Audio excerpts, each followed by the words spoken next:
We begin today at the Gemara at the bottom of Daf Mem Vav Amud Aleph, where it says Hahu Gabra. So the Gemara here is going to bring another story in connection to what it said in the Mishnah, that if a person repeatedly sells himself as an Evet to a guy, if it happened a third time, we don't have to redeem him. Hahu Gabra the Zavan Nafshei Luludoi. There was an individual that sold himself to Goyim which were called Ludoi, or maybe they were all from Lud.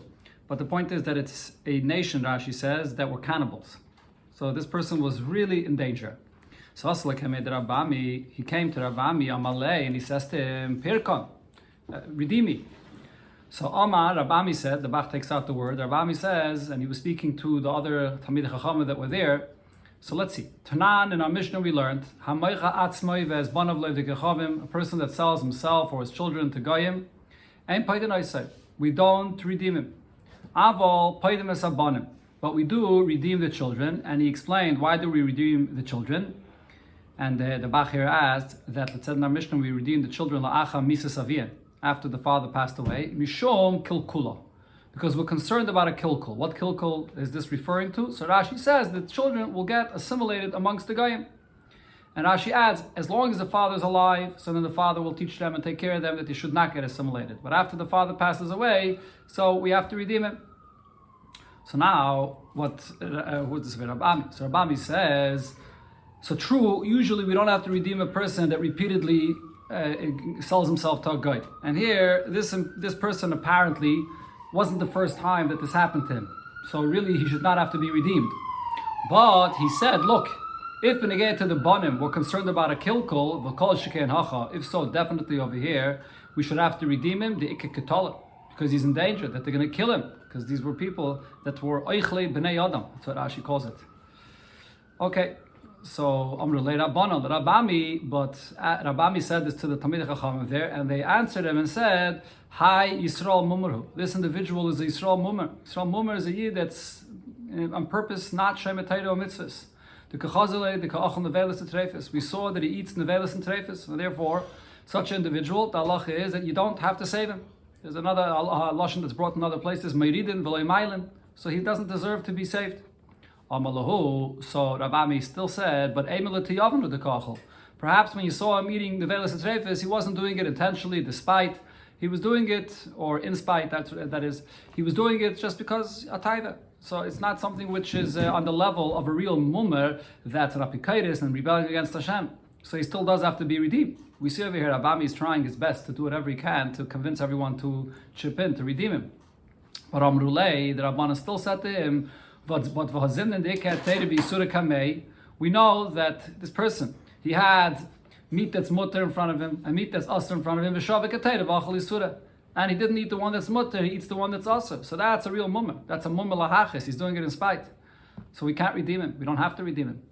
So Amalei, so Rabami turns to this Yid and he tells him, Zil, you'll have to go. The Chachamim here are not allowing me to redeem you. Okay, that's the end of the story. Since we brought over a story about the Yid that's captured, so the Gemara brings an interesting story about Rish Lakish. So we know Rish Lakish was a Baal Tshuva. So he was a person that was Oiva Averis, and here this is a story that happened before he did Tshuva. That's what Taisus here says. Rish Lakish, Zaven Avshei, Luludoi. So he went and sold himself to these Ludoi that were cannibals. And as we'll see in the continuation of the story, he did this intentionally because he wanted to take care of them. So what happened? He took along with him a sack, and in the sack there was a galgalta, which is either a stone or a lead, a hard piece inside the stack, in the sack. Omar, and he set himself with the following plan. Gemiri, we know, the Yoime Basra, on the last day, before they kill a person, called a boy Minai Ovdile. Whatever, they give a person his last wish, and whatever he wants, they do for him. Ashi says, because like this, the person will be Meichel. You want the person to be Meichel, this that they're killing him, so they give him his last wish. There's another pshat here that the Aruch says that they give him his last wish, and his domai is sweeter. That's what he says. So they do it for him. They allow the person. The Gemara says the lashon. This is the two pshatim of Rashi and the Aruch. Kihechi delechel admei. Rashi says it's that he's meichel, that he forgives, that they spill his blood, and like I said, the Aruch says that his leichel is malashon sweet, that his blood becomes sweet. Okay, so Yoim and Basra came the last day, that were before they came to kill him. They said to Rish Lakish, "My nichalach." What is it that you want that we should do you as a last wish? Amalahu, so he said to them, Be'ina akmetinchu vaisvinchu. I want to tie you, each one of you, and vaisvinchu, and sit you down. That's it. They tie you and sit you down. And more. B'chol chad minaychu amche chayse opalge. And each one of you, I will hit you once and another half a time. Okay, that's my last wish. Okay, so they figured what could happen already. They'll be tied. They'll hit them one and a half times, and then they'll finish them off. Kamtino vaisvinu. He tied them and sat them down. Kolchad minayu. And each one of them kadmachye. When he hit them, he took this sack that he had, and the sack looked like snama, empty sack, but really the sack had inside this very hard rock or lead, and he hit them with this sack. Chad chayse. One strike. Novik nishmase. So the guy that he hit died. Charkine l'shine, and his teeth made a sound of like they rubbed on each other, made the sound. Amalei, so he said to this Ludoi, this guy that he just killed, Achuchik mechayches bi. You're laughing at me because like his mouth opened up and his teeth were rubbing against each other. So he said, you're laughing at me when I'm hitting you. Akati poshloch gaboy palge de chayse. And I still made up that I could strike you another half a time. And like this, he hit one of them. He must have done this in a way that either they weren't facing each other or they didn't realize what's going on. And like this, Katlino, where am I over here? 1 second, sorry. Katlino Kulu. He killed them all. And Nofak and Vasa. And he ran away, he left. And, okay, Yosef. And what again? Nofak Vasa. He left and he came. Okay, or actually, let's go together. Nofak, he left.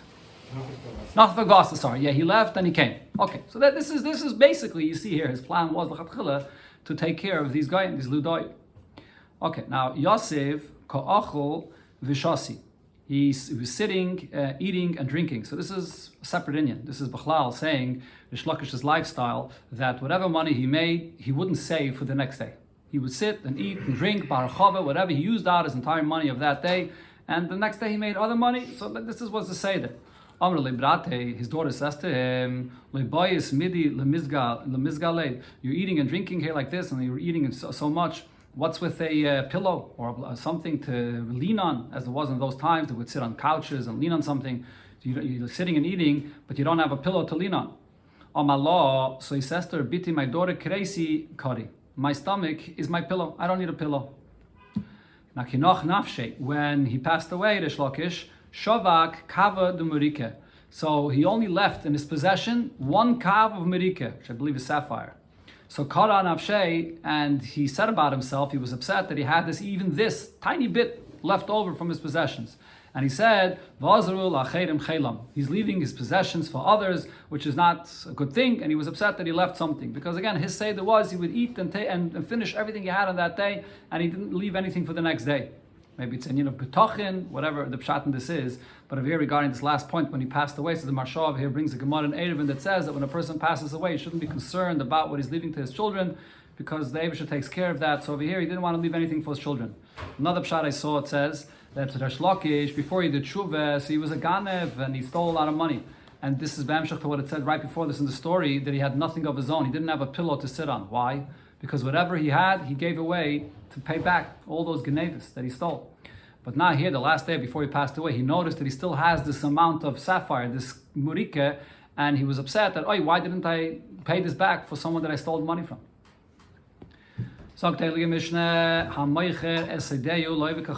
A person sells his land in Eretz Yisrael to a guy. So lekeyach umevi mimenu bikurim. He's going to have to buy from the guy the fruits of this property and bring from it bikurim. And the reason is mipnei tikkun olam. This is to rectify matters here, and that is there's the mitzvah of bikurim, and that's whatever grows in the property in Eretz Yisrael. So now here you're going to sell it to the guy. But nevertheless, even after you sold it to the guy, you're going to have to pay whatever price it is to buy those fruits and bring it to Eretz Yisrael. So you shouldn't get into the habit to sell this to the guy. Right? And you're going to have to still be matriach to go and redeem this the fruits, and then you should want to redeem the whole property from this guy. Okay, so Amar Rabbe, the Gemara here is going to come back to explain the Pshat in the Mishnah, but first the Gemara introduces Bechlal, a machlokes, regarding what happens if a guy buys a piece of land in Eretz Yisrael. So Amar Rabbe says, a guy that acquires a piece of land in Eretz Yisrael. So his acquisition does not take away from the obligation of giving Maisa from the produce. The kedusha of the land remains. He can acquire it, ownership, but he doesn't affect its kedusha. Why? Shenem, the pasuk says regarding Eretz Yisrael, ki li haaretz. What does this mean? Li kedusha haaretz. It refers to the kedusha of the land, that a guy does not change its status of kedusha, so it's still chayiv Maisa. Avol, however, yesh kinyan lo v'kechavim be'eretz Yisrael, the guy can acquire ownership in the land to do whatever he wants with it, and even lachper ba beides shichan amaydes, to dig in it, pits or caves or whatever holes he wants to make in the ground, he's full ownership over it. Shenema, as the pasuk says, Hashemayim shemayim lashem, v'aretz nasan l'bnei Adam. The Eibishter gives the land to people, including a guy, and that includes even Eretz Yisrael. That's Rabbah. Rabbi Lazar argues. Afal Pi says no. He argues on both points. Afal Pi sheyesh kinyan lo'evik echavim. A guy does have the power with his kinyan to acquire a piece of land in Eretz Yisrael, afkia midei meiser, that it takes away the chiyuv of meisris. It takes away the kedusha where a guy bought this land. Shenemar, and we learned this from what it says in the pasuk regarding meiser, is the goncha, that you have to give meiser from your grain. So it says yours, v'loy dagan ovik echavim, but not if it's the dagan of a guy. If it's growing in a guy's property, you don't have to give them meiseres. Aval, on the other hand, but as far as the monetary ownership, a guy does not have a full ownership to do whatever he wants to the land, to destroy it, to dig holes in it, and so on. Shenemar, as the pasuk says, Lashem ha'aretz, that the land belongs to David. Lashem ha'aretz ha'maloya. Right, so this is really a pasuk that does not say specifically regarding Eretz Yisrael. There is another girsa here in the Gemara that you're not Gairis Lashem Haaretz, but you Gairis a pasuk that the Gemara already brought before. The Gemara brought the pasuk Kili Haaretz. Right, so that is, so Rabbi Lazar is learning out from that pasuk, not like Rabbe, that you don't have the koyach to take away from the kedusha, but that he doesn't have the koyach to have full ownership to destroy the land. Says the Gemara b'Maika Miflagi, what's the basis of the machlekes of Rabbe and Rabbi Lazar? Mar Sovar, so as we said before, Rabbe holds the Goncha v'loy dagan ovik echavim. This pasuk teaches me that, this is Rabbi Lazar actually. Rabbi Lazar says that it says in the pasuk you give meiser from the goncha, from your grain, and not the dagan of a guy. So that means if a guy buys the property, so then there's no more kedusha in the land, there's no chiyuv of meisers. Mar Sovar, however, Rabbi teaches it differently. Don't read it the goncha. The pasuk could have just said tvua. That's usually the lashon that it uses regarding grain. Why does it say dagan? The goncha, you read it di guncha. V'loy digun ovik echavim. Di guncha means the process when you take the grain and you prepare it, that it should be able to be used. So what's called miruach. Once you take it, after you do all the work with it, you separate all the bad parts, and then afterwards you make a pile and you smooth out the pile. Miruach. If the guy is the one that did this work, it's going to be pater from meisres. That's the only thing. That's what the Torah is patering over here, right? So Rabbah holds the ownership of the land is not pater from the meisres. The one that finishes the process of this grain, the miruach, that's what paters it from the meisres. So Rabbi said, what is the source that I have for my opinion? That when a guy buys a property in Eretz Yisrael, it does not take away the obligation of meisres.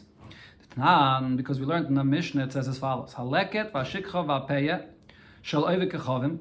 You have the leket shikcha and peya, which is whether it fell down in the bundles when you were gathering the field, or shikcha, you left it there, you didn't take it when you were cutting the field, or the peya, the corners of the field, shel ovik echavim, from a guy. Chayavim b'maiser.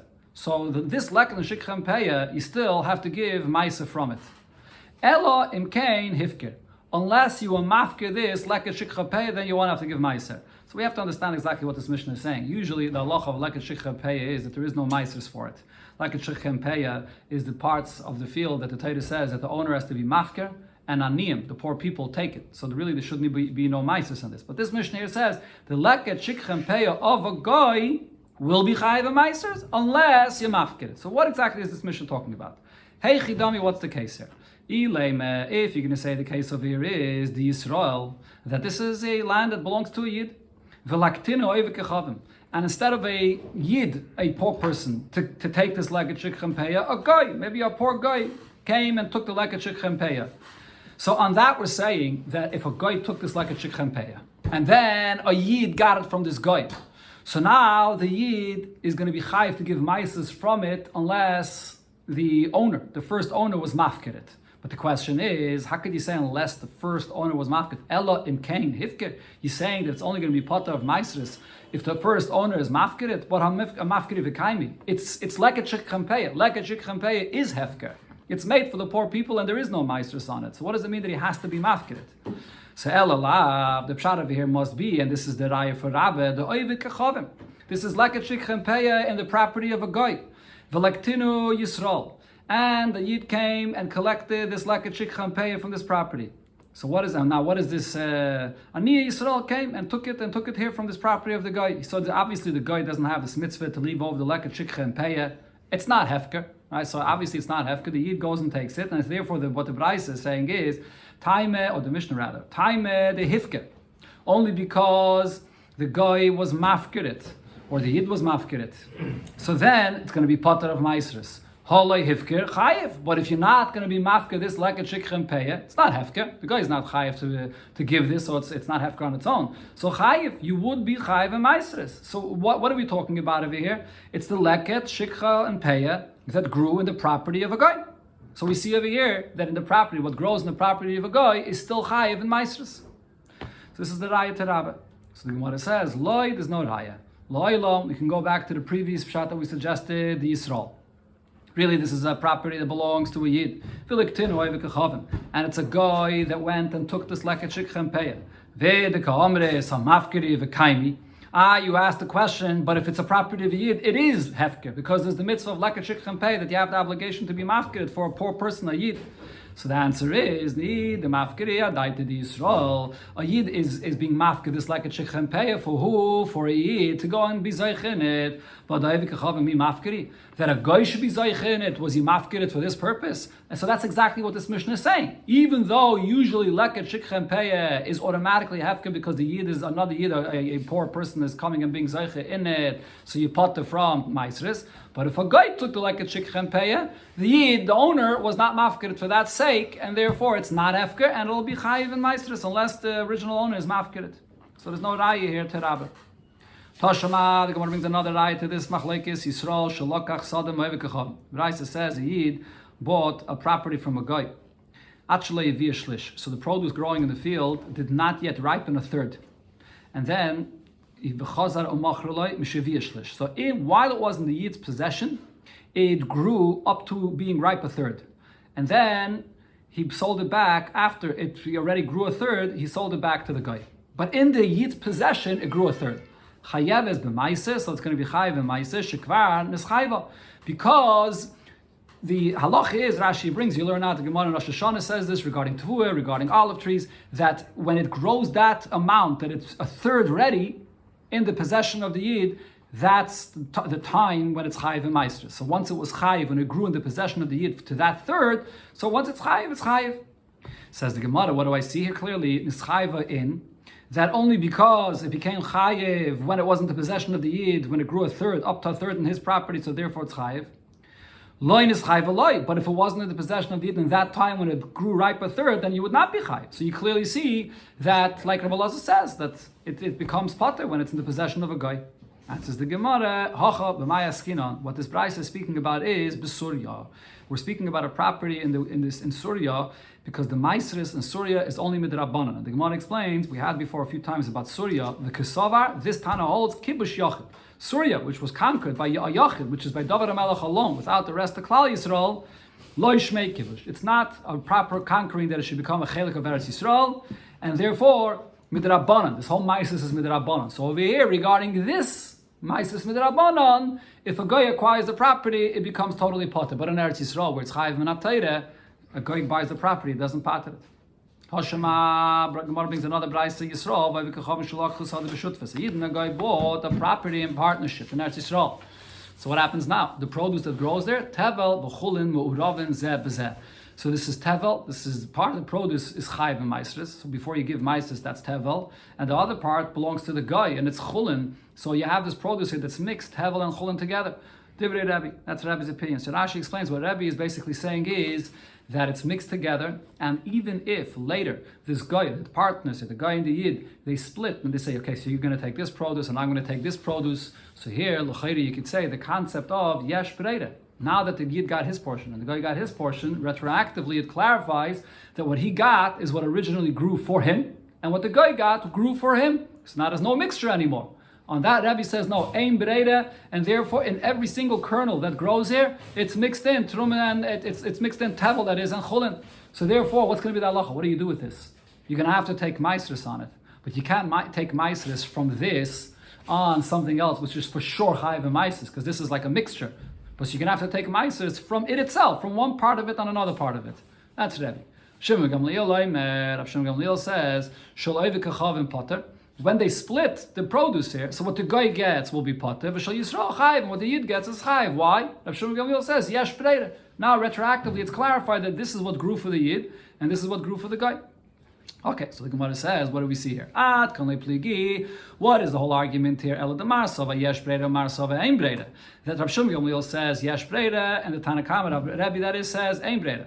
Avol du kula alma, but we see that everybody agrees. Yesh kin loev kechavim beret Yisrael afkiyam yad meiser. The guy owns this property here in partnership, and that his chelik is chulin. It's not chayiv and meisters at all. And says the Gemara again, hochanami, according to Rabbi, we're going to have to say here as well, Besurya. This is only in Surya. The Kisava, Kibush Yachid, Leishmei Kibush, it's Surya, David the Melech conquered it, it's not part of Eretz Yisrael, it's Maisus Midrabanon. So over here, you could pater it from Maisus if a guy bought it. Amar Rab Chia bar Rava, and Rab Chia bar Rava says, Toshama, let's bring a rai from this price. It says, you sell your property to a guy. Oh, sorry, this is going back actually to our Mishnah. Here the Gemara finally brings our Mishnah that tells us the halacha about the bikurim, which is l'chayr also a raya to this. What did it say in our Mishnah? You sell your property in Eretz Yisrael to a guy, so what do? L'kayach or maybe bikurim, you still are going to have to go and buy the paytis from this property to do the mitzvah of bikurim. For tikkun olam, in order that this property shouldn't remain by the guy, you should know that you have to redeem it. Now, mipnei tikkun olam. So what do we see here? Mipnei tikkun olam in. The only reason you're going to have to still bring the bikurim is chachamim were misakin this for tikkun olam, but midayrais eloi, but minatayra you don't have to. According to Rabbi, you should have to bring these bikurim minatayra, because the property the guy bought does not change the kedusha of the property, and just like you're still chayiv in maasros, you should still be chayiv in bikurim. Rashi adds another detail here, though, that's relevant for this mitzvah of bikurim regarding maasros. When Rabbi said that if a guy buys a property in Eretz Yisrael, doesn't take it out from the chiyuv of maasros, that doesn't mean that you're going to have to go to the property of a guy and actually separate the maasros. If you want to eat from it, you're going to have to separate maasros. But otherwise, if it remains by the guy, you don't have an obligation, a mitzvah, to go to separate the maasros from that produce that remains by the guy and you are not having a no from. Bikurim, though, Rashi says, is different. Bikurim is a chiyuv on a yid. It's a chiyuv as gavret, but so that you have a chiyuv to bring bikurim on this land that produce grew in it that was yours, and even now you sold it to a guy, but that sale did not change the original connection or ownership that you had in it regarding its kedusha. So over here, you do have a mitzvah to go ahead and bring the bikurim, even if you're not going to have any anah from it. So why is the Mishnah saying that only at tikkun olam do you have to bring this bikurim? Rav Ashi, so Rav Ashi answers for Rabbi as follows: that really shtei takanas hava. According to Rabbi, there were two different things Chachamim instituted here. In the beginning, even after the property was sold to a guy, so the owner, the original Yiddish owner, would still bring bikurim. And like Rabbi said, minat Torah, the kedusha doesn't change. But kiv in the chazu, the kamakri mizavni, since the chachamim saw the Yidden that it happens, or others like say miyakri, they would raise the price and they would make money off this by selling it to a guy. This sabri, because Yidden thought to themselves, it's not a terrible thing to sell to a guy, because the kedusha kaiman, even after we sell it to the guy, we're not taking away from the kedusha of the land. So that now the first thing Chachamim instituted was the loy laisa. They should not bring any bikurim from this. So they should realize, or they should think that, look, we're selling it to a guy, and we're now causing that we can't fulfill the mitzvah here. Now, what happened? Now came the second thing that they instituted, which is what our Mishnah says. Kivin, the chazud, the man, the loy sagile, mazve, the kamishtakim, the yad, oidik. Then they saw, but there was still Yidden that had no money, and they were still selling their properties to goyim.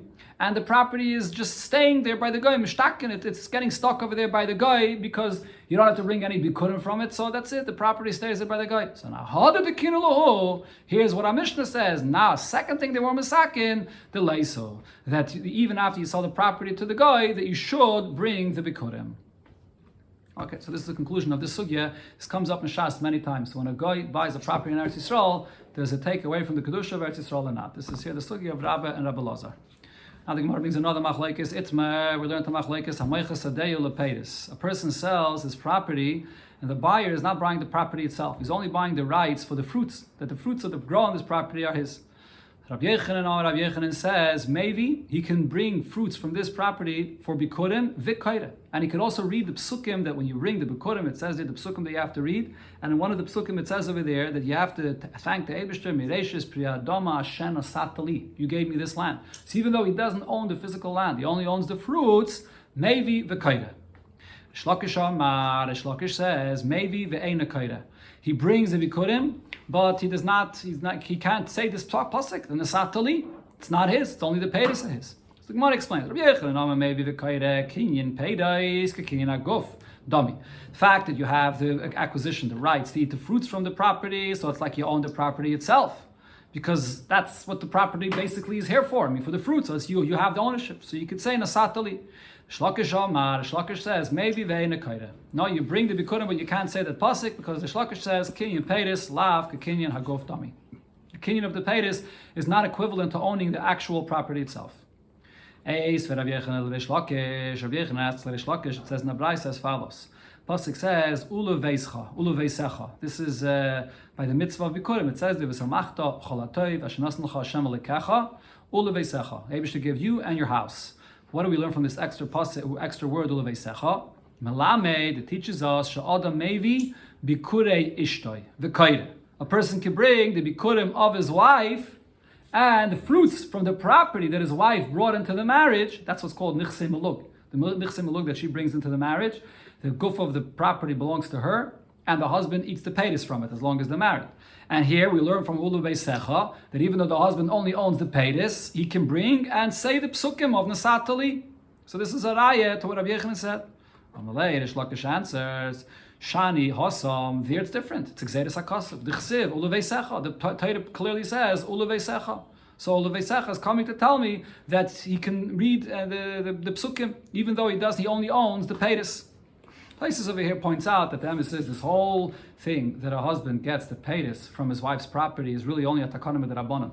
That's the takana of part of the ksubah, nechsim melug, that you get those peiros. Menatayra, you don't get anything. So how could he say why are we relying on this that he owns the peiros?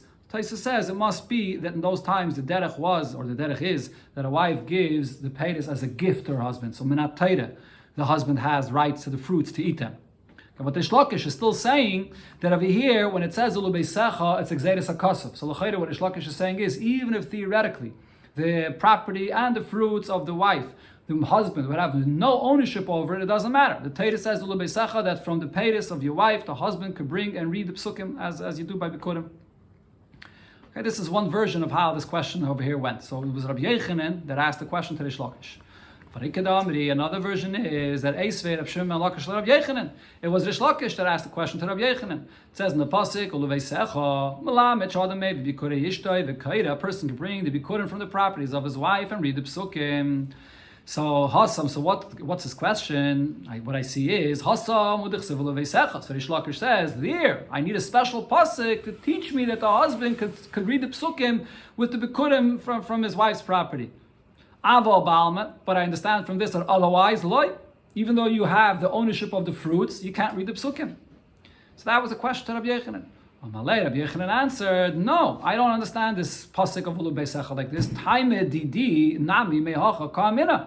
I understand this pasuk to come and tell me a general concept, not just a gzeiris hakasav here regarding the wife to Ulu veisecha. No, what this is telling me is because the husband owns the rights of the fruits, this pasuk is teaching me a general concept of kinyan peiros, kinyan aguf. In other words, the machlekes of Rish Lakish and Rabbi Yechanan is, Rish Lakish says that this Ulu veisecha is a gzeiris hakasav, so you can't learn out from here to anywhere else.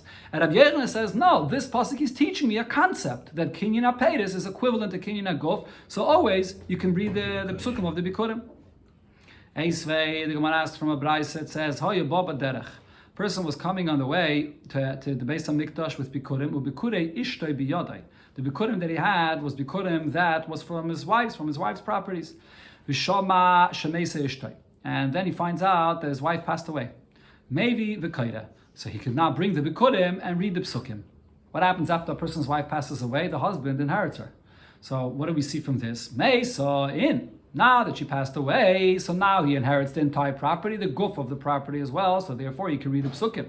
But if she did not pass away, even though he has the ownership and the rights for the paytis of his wife's property, he cannot read the psukim. That's what it seems like. So this is a raya to who was it? Rish Lakish, I think, right? So the Gemara says, no, loy. That's not the pshat here in this brayse. Really, hu adin afagav the loy mesa. Even if the wife did not pass away, the husband could bring the bikurim and he can read the psukim. It's not a problem.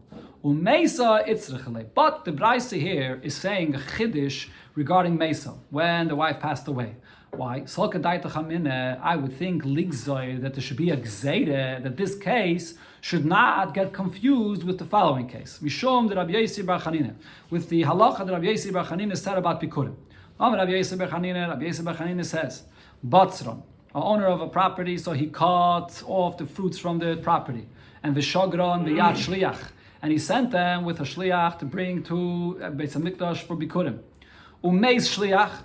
And now the shliach on the way passed away, so he can't bring them. Baderech on the way passed away. So now the owner comes to retrieve his fruits and to bring them himself to the Beis Hamikdash. So now this owner though, maybe the Eina Kaira. He brings these fruits, but he cannot read the psukim on them. Why? Shenemar v'lakachta. Because the pasuk, when it speaks about bringing the bikurim to the Beis Hamikdash, it says v'lakachta. You should take it. It does not say vehevesa. That's how some read over here. It says v'lakachta. It could have said vehevesa, but it does not say bring. It says v'lakachta mireishis kol pri adama. So therefore, from this I learn out only if the same person that took it originally, he's the one that's delivering it to the Beis Hamikdash, then he can read from the psukim. But if it's not the first person that took it, that brings it, so then you can't read. So over here, since it's the shliach that was bringing it l'chatchila, he took it, and now the owner retrieves it from him after he passed away and wants to bring it, he wasn't the one that took it in the beginning, so therefore he can't say the psukim. That's what I learn out from here. But I think others learn a little bit the pshat over here and the drash of the pasuk a little bit differently. It says v'lakachta mireishis kol pri adama asher tovi. So if it says first v'lakachta and then it says asher tovi, the one that's v'lakachta, that's the one that brings it. There's a discussion here in Taisis, what stage of v'lakachta we're talking about. V'lakachta means taking it mamish, cutting it off in the property, or does v'lakachta mean the one that's taking it from the house, taking it from the location where it is presently, bringing it to Yerushalayim.